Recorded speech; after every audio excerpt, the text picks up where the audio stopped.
चरणों में फूल चढ़ाने को आप पूजा कहते हैं देवराज इंद्र? हाथ जोड़कर शीश नवाने को आप पूजा मानते हैं? नहीं देवेंद्र, ये पूजा नहीं है। पूजा तो दिखावा ना करने का दूसरा नाम है। अच्छे विचार है पूजा, अच्छे कर्म है पूजा। दूसरों की सेवा और परोपकार का दूसरा नाम है पूजा।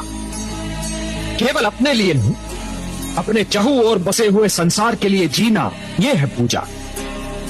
किसी और की पीड़ा में तड़प उठना है पूजा, और पुजारी के अर्थ को ही भुला बैठे। और इसीलिए है देवराज इंद्र, जिस प्रकार अपने मार्ग में चट्टान को खड़ा पाकर नदी की धारा अपनी दिशा को बदल लेती है, उसी प्रकार आपके इस अहंकार को देखकर मैं भी आपसे अपना मुख मोड़ रहा हूं कि पूजा किसी के प्रति स्नेह और श्रद्धा की ऐसी भावना है जो यदि मन में जन्म ले तो कोई उसे दबा नहीं सकता, परंतु यदि मन में जन्म ना ले तो कोई उसे उत्पन्न भी नहीं कर सकता।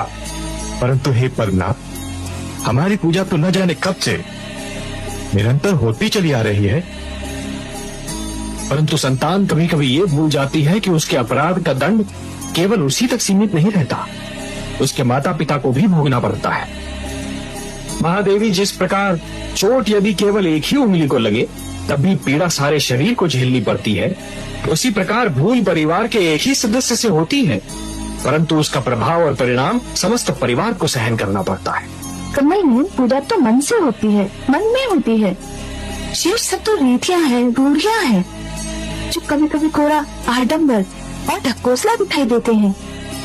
आप सत्य कह रही हैं महादेवी, पर इसका क्या किया जाए कि कुछ लोगों को कोरा आडंबर और ढकोसला ही पसंद। हे महादेवी, जिस प्रकार चरित्र की हानि धन की हानि से अधिक बड़ी दुर्घटना होती है, उसी प्रकार देवत्व का अपमान देवताओं के अपमान से अधिक बड़ी दुर्घटना है। देवराज इंद्र ने जो कुछ किया उससे समस्त संसार की दृष्टि में देवत्व का मान घट सकता है, और मुझे दुख इस बात का है। सबको अपने कर्मों का फल तो भोगना ही पड़ता है, यही विधि का विधान है।